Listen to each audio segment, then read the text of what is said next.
Hello, listeners. Yamina here. Welcome to the Dr. GPCR podcast. Before we dive into this episode, I have a few announcements for you. We hope you were able to join us last month for the second edition of the Dr. GPCR Summit. It was a great week filled with amazing talks from amazing speakers from all around the world, including early career scientists. Find out more about the winners of the best talks given at the summit by the next generation of GPCR scientists by following us on social media today. Also, you can now watch the talks from the summit on our YouTube channel. Please subscribe today. You will get notified whenever we share new videos, and it is also a great way to support our work. Another great way to support us is by subscribing to the Dr. GPCR newsletter. The upcoming newsletter contains the summit survey. We want to hear from you. Tell us what you'd want us to keep, improve, and how to make Dr. GPCR work for you. Stay tuned for the upcoming Dr. GPCR Virtual Cafe events. Visit drgpcr.com to find out more about all our activities. And now, let's dive into this episode.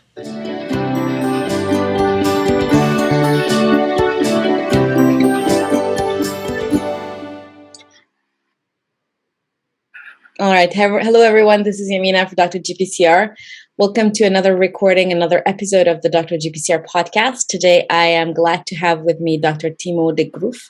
I hope I pronounced it right. It gets stressful once the camera is on. Hi, Timo. Nice to meet you. Hi, Yamina. Thanks for having me. So glad that you could make it. So let's start at the beginning. Where are you located currently, and who are you as a scientist? Yes, so currently I'm a postdoctoral researcher at the VU University in Brussels. And so prior to that, I studied biochemistry and biotechnology at the University of Ghent, so also in Belgium, where I focused on biomedical biotechnology, which I studied. And so during my last years of studies, I also performed some research at the biopharmaceutical company called Argen, which is a company focused on developing therapeutic antibodies from camelids, so llamas and alpacas. And after my studies, I pursued a Ph.D. So I actually pursued my Ph.D. in the Netherlands at the VU University in Amsterdam in the group of Martine Smit. And so there, together with a postdoc, Raimond Heukers, I developed, as part of my PhD, a platform to generate nanobodies against GPCRs. And so I used this platform then as part of my PhD project to specifically make nanobodies against viral GPCRs. And so I ended with my PhD in 2019. And so from that point forward, I did my postdoc in Brussels, and so now I'm actually more focused on using nanobodies in a more of a translational and clinical aspects. So the group is on one hand, I'm focusing on what is called the Immune Image Project. So that's an EU-funded project where we actually use nanobodies, radio-label them, and use them as non-invasive tracers to track some immune cells. But I'm also involved in several projects trying to find nanobodies against what we call the difficult to target receptors or proteins. And so in the near future, I hope to combine a little bit best of both worlds and go back to the GPCR field and maybe do some more translational research on using nanobodies against these GPCRs. That's so unique. I think you're my first guest. So thank you for being here. I think I've said this enough times to postdocs and trainees. The podcast is not only for people who have been in the field for 25 or 30 years, it's for everyone. And the goal of the podcast is to talk to everyone in the field, whether you're a master's, a PhD, or a postdoc. I think it's we all have something to give to the field as trainees as well. So I'm glad that you've made the jump, and I love the fact that you have a GPCR background, but I think the nanobodies and the antibody development is also a hot topic currently. Yes, indeed. So it's the best of both worlds a bit. I think so too. I love that. But let's take a step back and tell me. So Timo, at 15, were you interested in science? Or did you ever think about, doing something else other than science or biology? Yes, because I think most of your other guests usually already say that from an early on age, they were quite into science and already like knowing by then that they wanted to be a scientist. And this wasn't really the case for me. I think already from an early on age, I was more into sports. I still am. And so already from an early on age, I was really focused on sports and doing a lot of sports. And while I was still, I was getting good grades in maths and in other science, like for instance, biology and chemistry. I never really had like a special interest in it. I didn't dislike it, but I also particularly didn't like it. And so the way the secondary school in Belgium goes is that at a certain point you have to start choosing a specialization or a focus.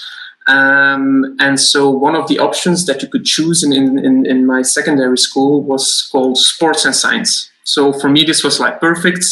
I could still do a lot of sports and I was good at science. So perfect combination for me.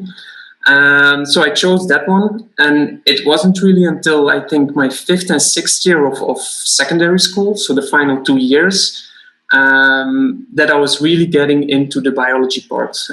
We started studying more like biochemistry, genetics. Also, the chemistry was getting a little bit more and more complex, which I found really interesting. And so at that point, I really started enjoying it a bit more. Biochemistry was something that I found really interesting. And of course, thinking then to the next step, going into university, what was maybe a good way forward? Because of course, sports is maybe not the best thing when you think about jobs later on. And so after Googling a little bit and what I could study, I found out that the University of Ghent had a study called Biochemistry and Biotechnology, looking a little bit more into the courses that they were giving. I think really at that point, I was really getting really interested in more into biology and biochemistry. And I think at that point, I started to become a scientist and just a scientist that loved in sports as well, I guess. What kind of sports? I have to ask. You've mentioned it. What's your favorite? A lot. I think in the last 20 years, I moved from sports to sports. I used to do judo. I then moved towards rugby, and at the moment, I'm primarily doing cycling as well as running, which I think is like the ideal combination with the lab work, where you could just like go running for an hour or go cycling for a few hours and just clear your head or think about some projects or some results. And I think it's a perfect combination now. I love it. Yeah, I think it's also important, and we don't always get a chance to talk about this on the podcast. But I'm glad that you brought up sports, because I think there needs to be a balance between the mental and the physical activities that you perform, and spending, I'm going to exaggerate, but spending 24 hours in the lab and trying to crack a problem may not be the best solution. Just, stepping out and taking a break and doing some physical activity is really important.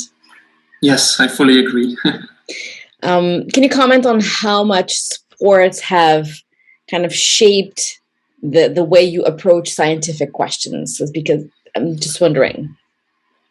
I don't think really. I think the only thing that really is something that sports is also is playing a role in my science part or in my science role is maybe persistence. That you sometimes have to push yourself a little bit, that you're already on the edge, but you just have to push yourself a little bit more. I think that's, of course, one aspect that you also take into the lab. You're tired, your experiments have been failing for already the whole week, and then just trying to push yourself a little bit more. But I think primarily, as you said yourself, just taking the edge off, having some time away from the lab, and then also the mindset that you have after your hour of sports, for instance, that you're just completely zen, as you would say, and you can go back to the lab and have all these frustrations just gone again. Yeah, so you'd be able to see the tree from the forest, depending on after that hour of cycling. That's great. When did you first step into a lab setting? Because you mentioned that you chose science. then when was that time where you first ended up in a lab and you said, oh, I actually like doing this? Yeah.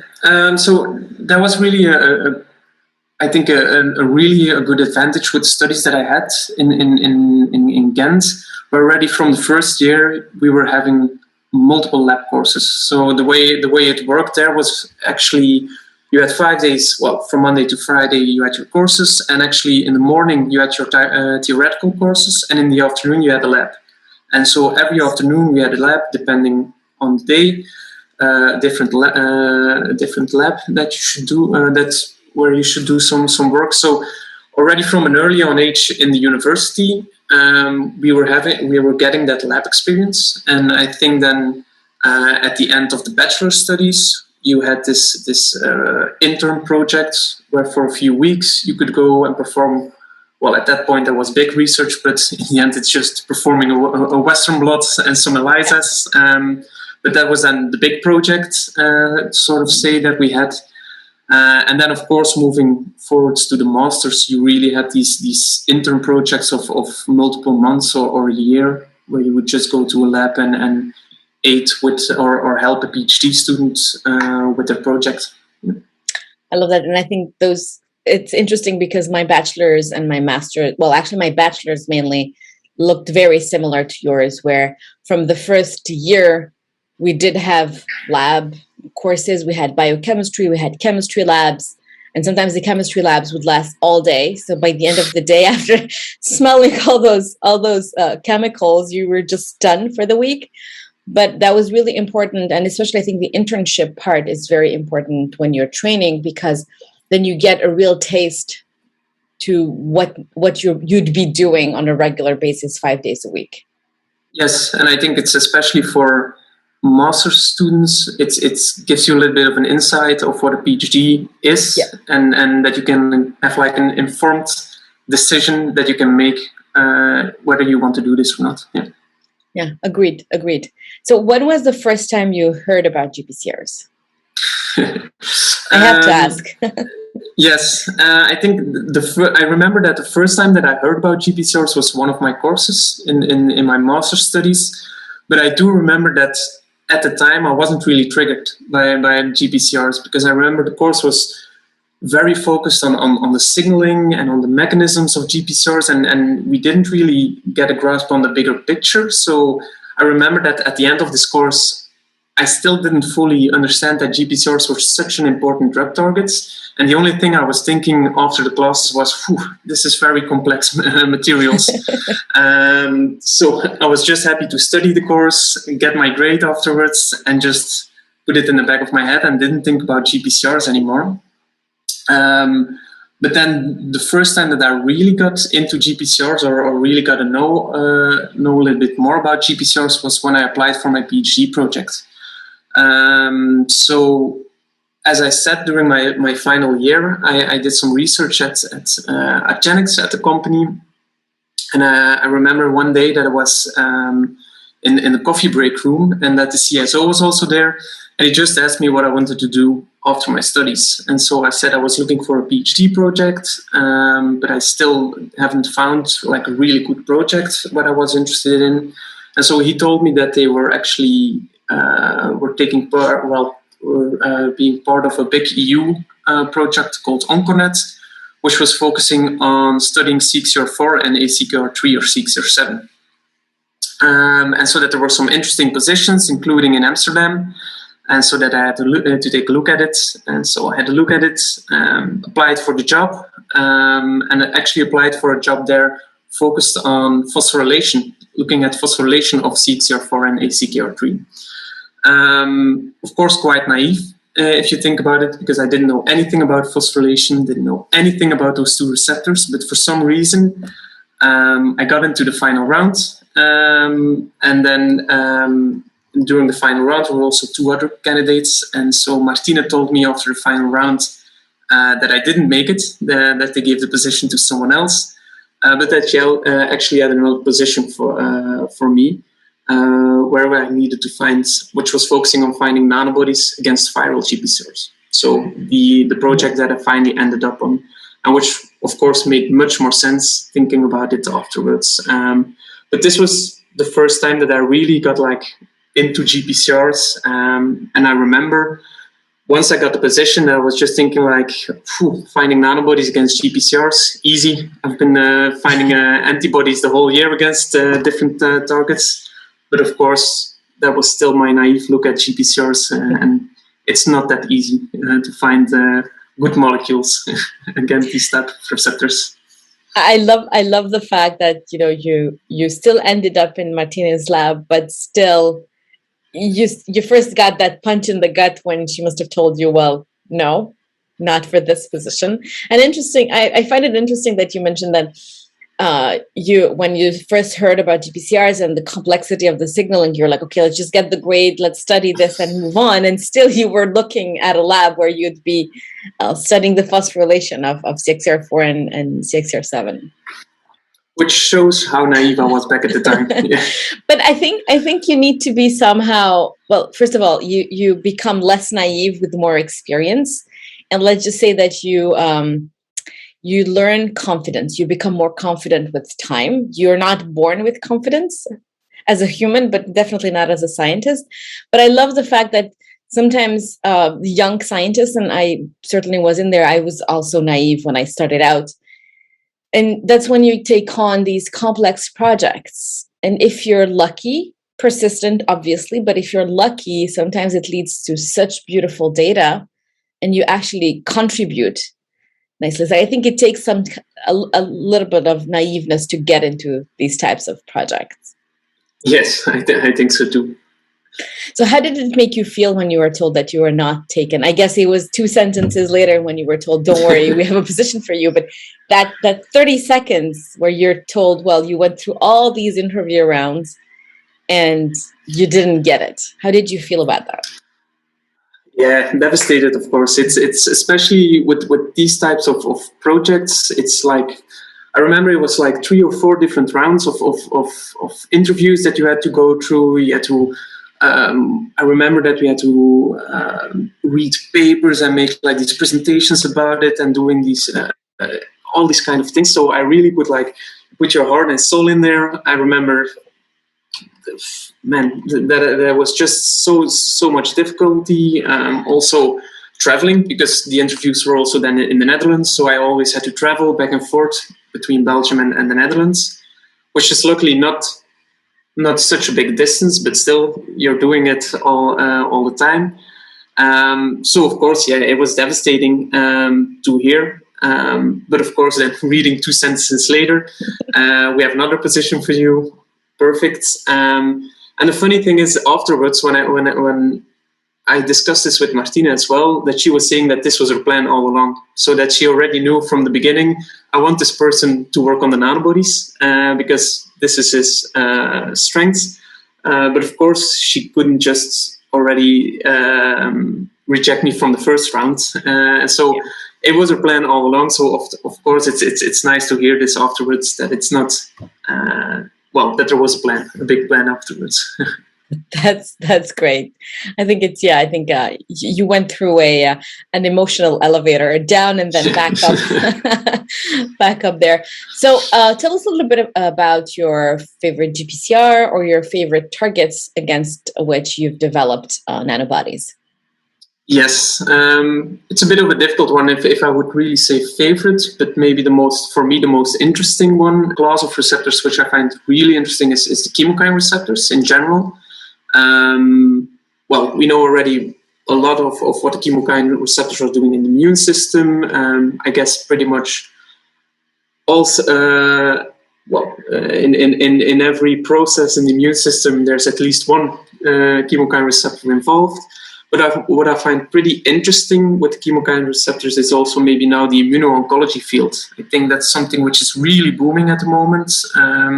We're starting to know more about this, and I think there, from a therapeutic point of view, there's much which we can do, and so that's what I think really interesting. But then on the other hand, and which is maybe a little bit more focused, is of course the viral GPCRs. It's what I've been studying in the last couple of 4 or 5 years. And so if you think about it, it's so interesting that viruses have hijacked some of the human chemokine receptors. integrated them into their own life cycle, and now using them against their original hosts, so humans. And one of these receptors, which I've been focusing on, is US28, which is a really interesting one. But of course, there's also other ones which haven't been studying that well. And so I think there's also still so much which we can learn about these other types of receptors as well. Well, you hit a chord, or you struck a chord, because I worked on chemokine receptors as well, and so up until I started the podcast, I would have said those are my favorite receptors, and they still are. But the more I talk to scientists about their favorite GPCRs or their favorite G proteins or beta-arrestins or arrestins, I feel like my love for chemokine receptors gets kind of diluted in the field of GPCRs. But still, I think it's such an interesting family of receptors, mainly because of the number of receptors versus the number of chemokines they bind. And then you take it out of the context and you put it in a viral context, and it just explodes. So tell us a little bit about the viral chemokine receptors. Yes. So what people have found out it's already the last decades now is that certain types of herpes viruses have one or at least one or multiple GPCRs integrated into their genome. And so maybe the herpes virus which has been studied the most is HMV, or human cytomegalovirus. And what is pretty interesting there is that this virus actually has 4 GPCRs. US28 being one of them, and maybe the one being studied the most. And US28 is maybe the one that we know already most about. It's been studied the most, so we know that it's been involved in different types of disease settings. So people have been looking into US28 having a role in maintaining what we call the latent infection. So what I didn't say yet is that the HMV, this infection is usually asymptomatic and latent.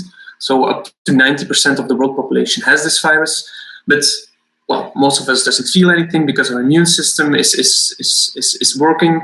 And so it's because of this latent infection, and sometimes the virus can reactivate, but as long as your immune system is still working properly, it just gets rid of the reactivated virus and there's no problem whatsoever. It's actually becoming more of a problem when the immune system is not functioning anymore. And so, for instance, this is the case for neonates or HIV patients, but people especially have been looking into transplantation setting, so where actually the immune system is getting suppressed, the virus can reactivate, and this causes then HIV-related diseases, but even morbidity. So that's becoming more of a problem.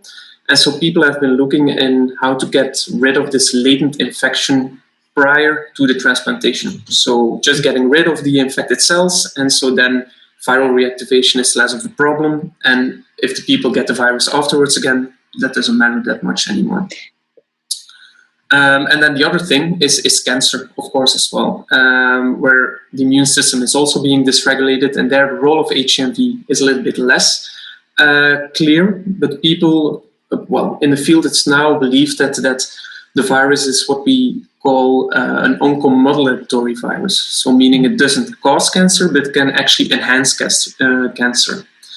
And what is pretty interesting, moving back then to the GPCRs and US28, is that actually in both of these settings, so both during the transplantation and the latent infection, as well in a cancer setting, US28 seems to play a really important role. On one hand, maintaining this latent infection, and in a cancer setting, what Martine and but also other people have already been showing is that US28 can actually enhance oncogenic signaling and enhance tumor growth. So it's a bit of GPCR involved in all types of different settings. So a very interesting one in different types of studies. Well, in different types of fields, I would say.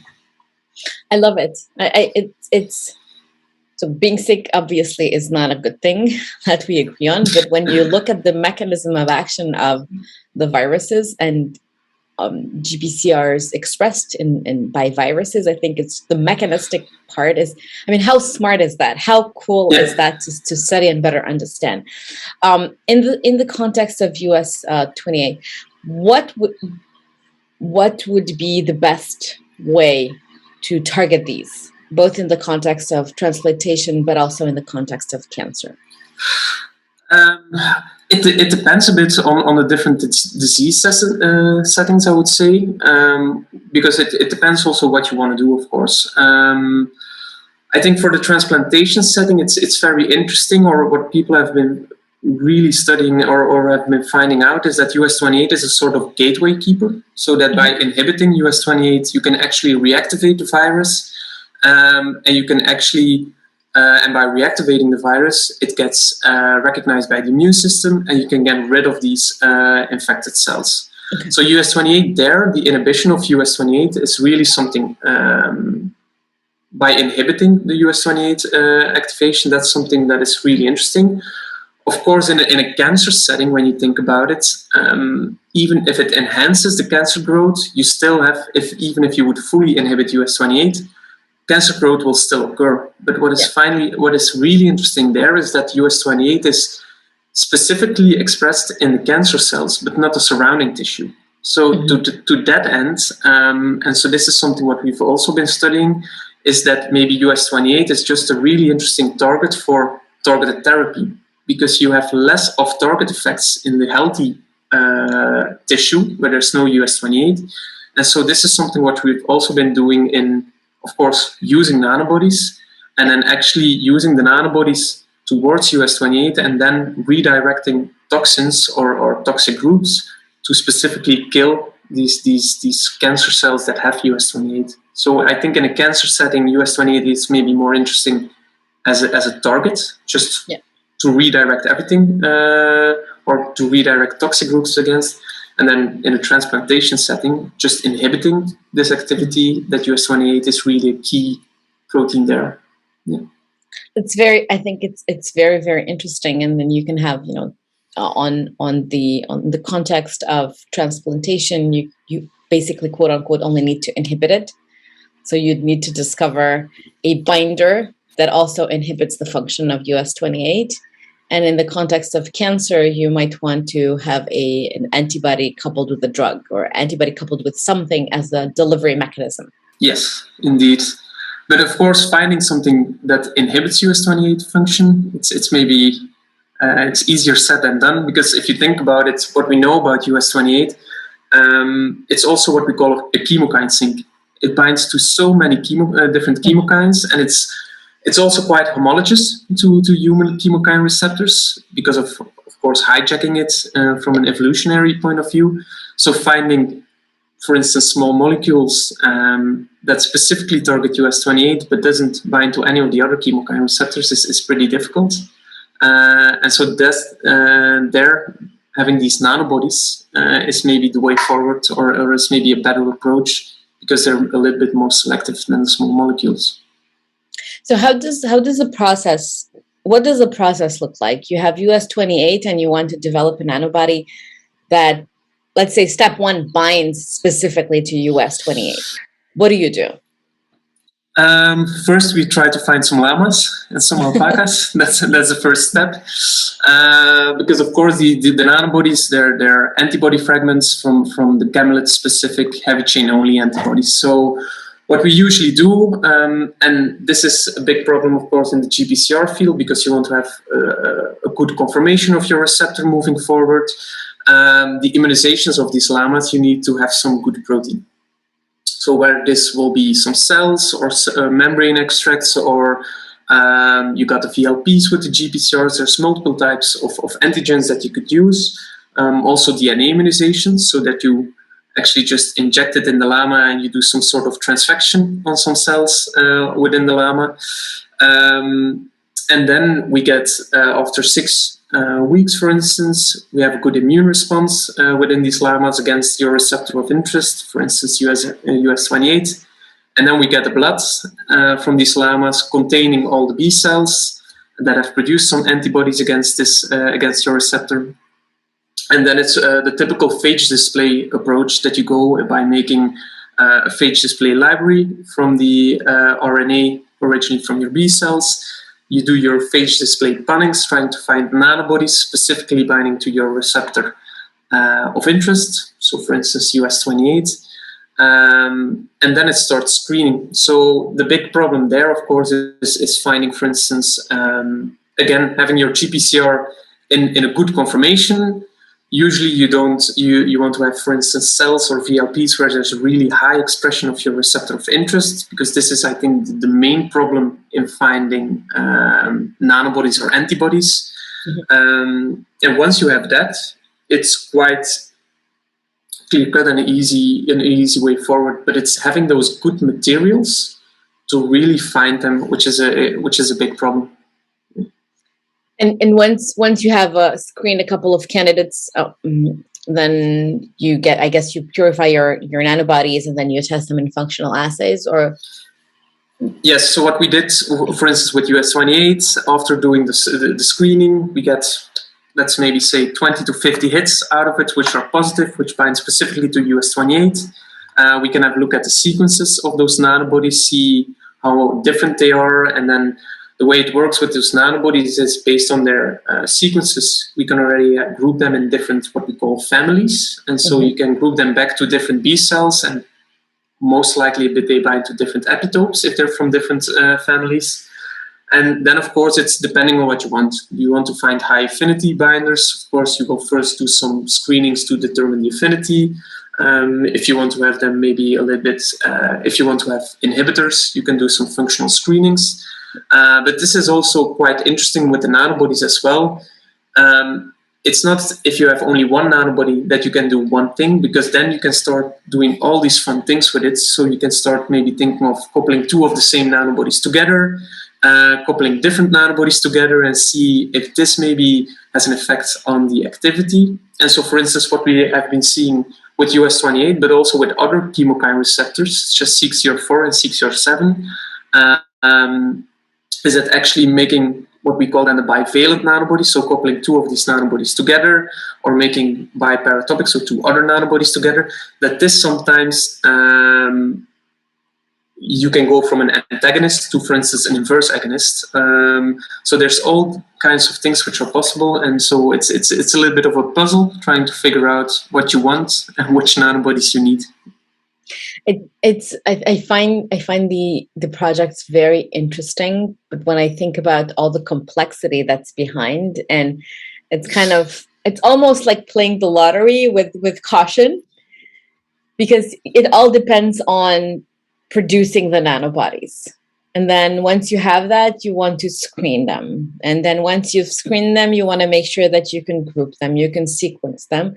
And then at the end, you still have to have or develop the functional assays in which you need to run these selected candidates in there. So it's indeed, the lottery is maybe a good analogy, because I remember, well, most of the times when you do the first screening, so once you did this phage, you did the immunizations and the phage display, so you don't really know, it's a little bit of a black box. You have some controls in between that you can already see if it's going the right way, but you don't really know what is happening. And once you've done the first screening, then you suddenly see, well, we have binders or we don't have binders. And once you have these binders, you're very happy, but then it actually starts. And so it's back to square one. And it's just thinking, okay, let's now see, hopefully there are any functional binders as well, binders that also show functional effects. So indeed, it's a puzzle and a lottery, as you said. Yeah. Do you typically immunize, how many animals do you immunize? Or do you get enough diversity from immunizing one animal? Usually one animal should be enough, but it's always a little bit of a risk. So what we usually do to reduce the risk is actually use at least two animals. So it sometimes can happen, it depends from animal to animal, that the immune response in one animal is maybe a little bit less than another. So we usually go for at least two, and then depending on the project or the amount of targets that you want to inject, you can go for even multiple animals, but we usually start with two, also from an animal welfare point of view, that you just usually it works with two.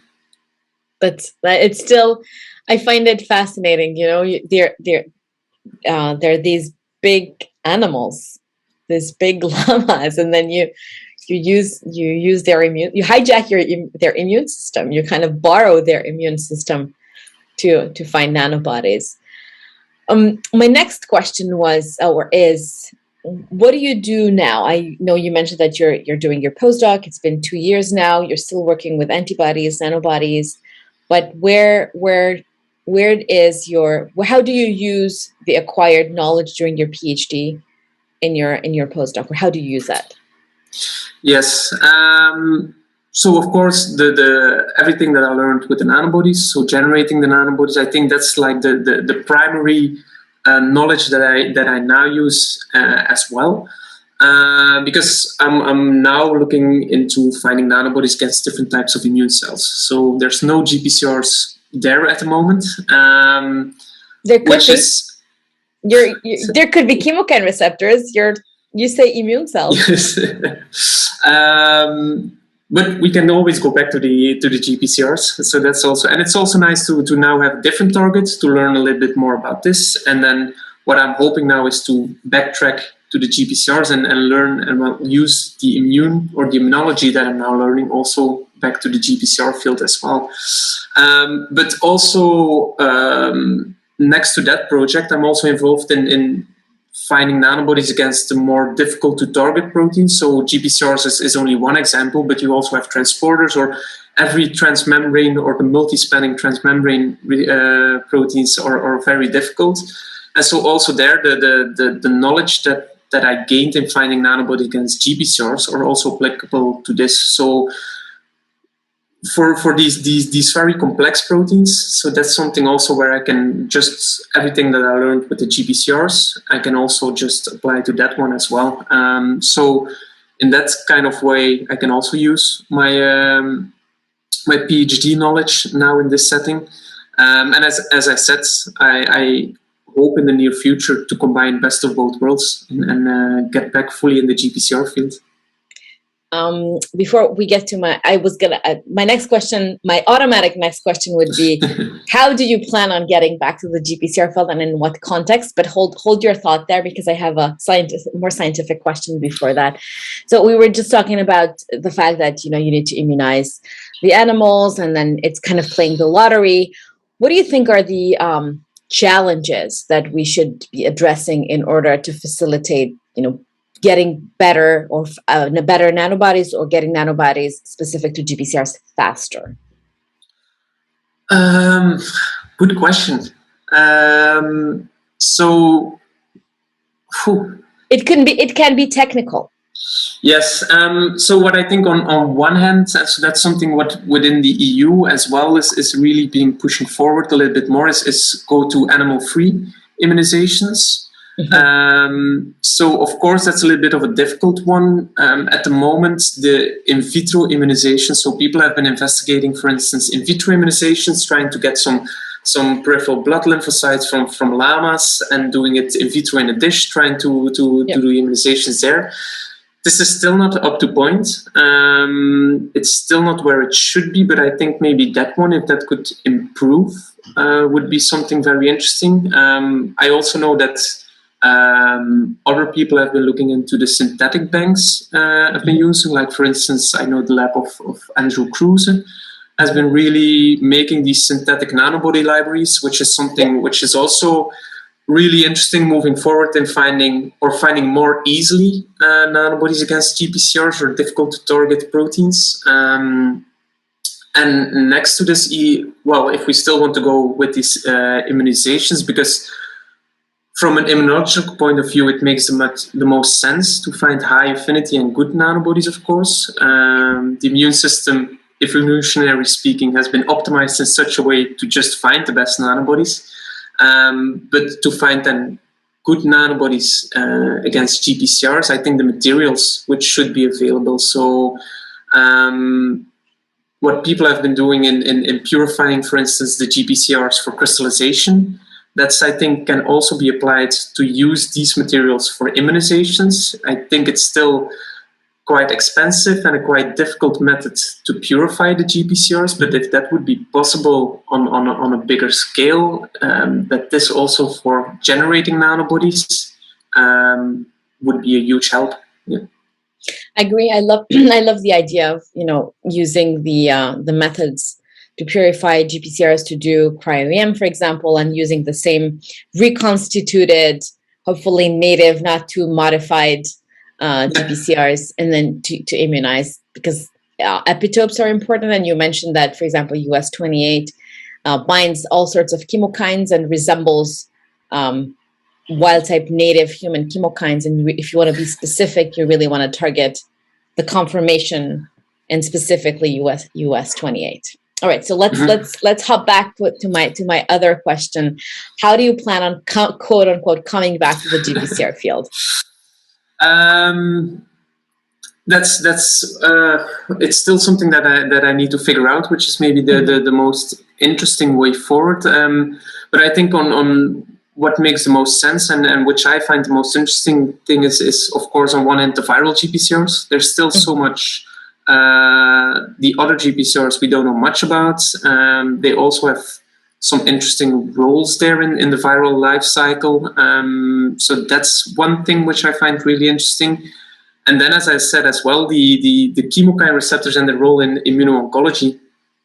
I think it's going to be a really interesting field there. Also, the therapeutic point of view in the last couple of years, I think in the last 2 years, more and more papers have been coming out of the role of chemokine receptors there. Also, for instance, already nanobodies against, I think it was CCR8 that could be used against the regulatory T cells. So I think also that one is maybe a field which is really nice to pursue and where nanobodies could have a huge impact. So yeah, there is enough work for everyone to go around. Sure, for sure. So I do ask this from everyone. Do you still think that GPCRs are good drug targets? I know the answer is yes, but if you could elaborate, I think the elaboration part is that's unique to everyone. Yes, of course. I think it's still a good drug target. And as I said a little bit as in my previous answer as well, I think there's new fields emerging every year. Again, the immuno-oncology field, as I said, has been popping up in the last couple of years. Yeah. I assume in the other fields, I think, for instance, the adhesion GPCRs, which are maybe coming more into focus, which is quite interesting. And well, I guess in 1 or 2 years, there's another field of or another class of GPCRs popping up, which would be really interesting. So people have been always thinking that, I think it was even Randy Hall who said it during one of your talks as well, that they didn't think that the percentage of druggable targets or that GPCRs, that the percentage of GPCRs as a druggable target would reduce over the years, but it's actually been increasing. Yeah. So I think, as you said yourself, there's enough for everyone, and every year some new targets will pop up. So Agreed. And so when do you think you'll be moving on to the next step of your career? I know it's been only 2 years in your postdoc. Any plans? The reason I'm asking this is because I think it gives, you don't necessarily have to have a definite answer, but I think it gives a good idea to other trainees listening to the episode about how to think about their next steps. And you've been really good at doing so from your bachelor's to now. Yes, so it also depends a bit on the type of postdoc position, of course, that you have. I think in some labs you have a postdoc where you just have your one project, really focused on that one for maybe 2 to 3 years. You finish the project and you move on to the next postdoc project. I've been lucky now in the lab where I am that I actually have a postdoc position for 5 years, which is quite unique.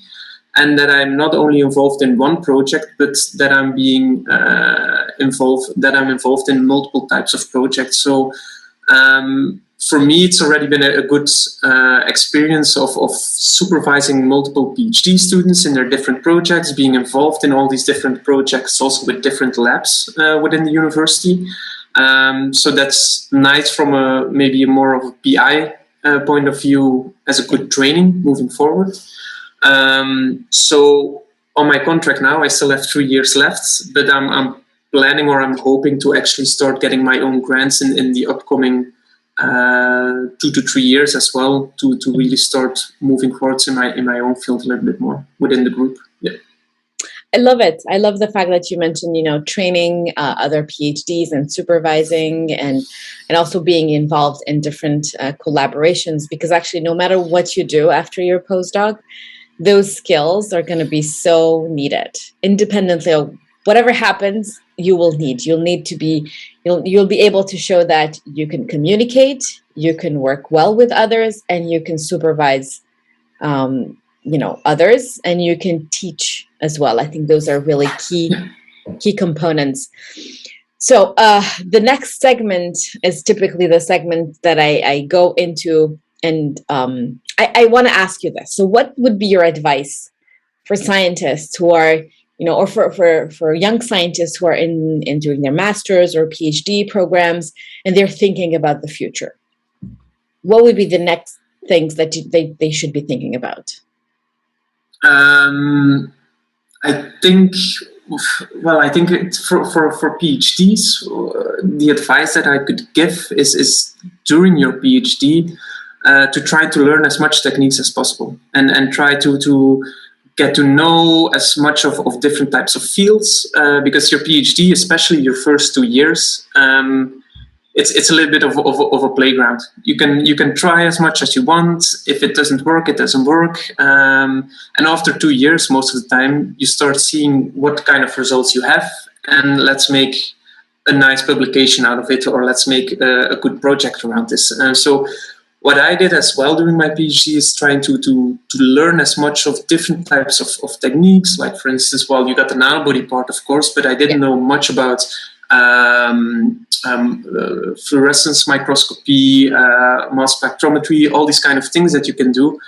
So I tried to, whenever it was relevant for my project, just to try to do it. And also moving forward, if you have these techniques under your belt, independent or whether you want to stay in academia or you want to go to industry, it's nice to have these experiences moving forward. So I think that's already one advice that I could give. And maybe the other one, which was already mentioned a little bit in the beginning of our talk, was try to keep a good work-life balance. I think that's something that is easily forgotten. As a PhD,